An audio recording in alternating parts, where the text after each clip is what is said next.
Hello guys, welcome छ। आज चाहिँ हामी चाहिँ यो रुकुमकोट जाने रोडमा हिँडिरहेछौँ गाडीमा। एकैछिनपछि हामी यहाँ पुग्यौँ रुकुमकोटको बजारमा। अनि यहाँबाट चाहिँ हामी आज कमलताल भन्ने ठाउँमा हामी घुम्न जाँदैछौँ।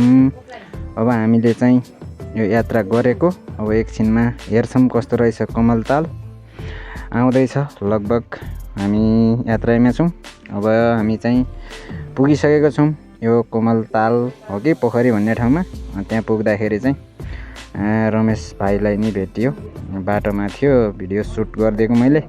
त्यसपछि फेरि भाइले यसो डाँडातिर कमलताल देखिन्थ्यो यहाँबाट, त्यसपछि त्यहाँ पनि सुट भयो।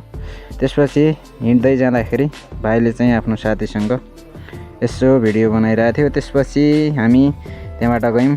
भाइले फेरि अर्को ठाउँमा लग्यो, आफूले चाहिँ यो खेलिरह, मलाई थाहा छैन यो गेमको नाम।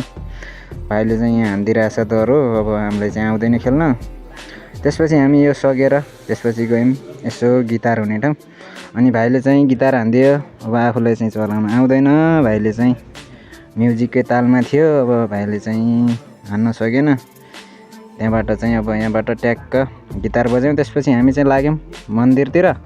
अनि मन्दिरमा नि घुम्न गएको, भाइले यसो भिडियो सुट गरिदियो आफ्नो। अनि मैले चाहिँ यहाँ राखिदिएँ भाइको। आजलाई चाहिँ मैले भाइको भिडियो चाहिँ यति नै सुट गरिदिएँ। अब अर्को दिन चाहिँ भाइले आफैले बनाउँछ। आज चाहिँ भाइ अलि बोल्न सकेन, अलि घाँटी खेरखेर भएको रहेछ। अब आजलाई चाहिँ यति नै। भाइको युट्युब च्यानललाई सब्सक्राइब गरिदिने अनि लाइक कमेन्ट हानिदिनु होला। अब बाँकी अर्को भिडियोमा भेटौँला ल गाइज।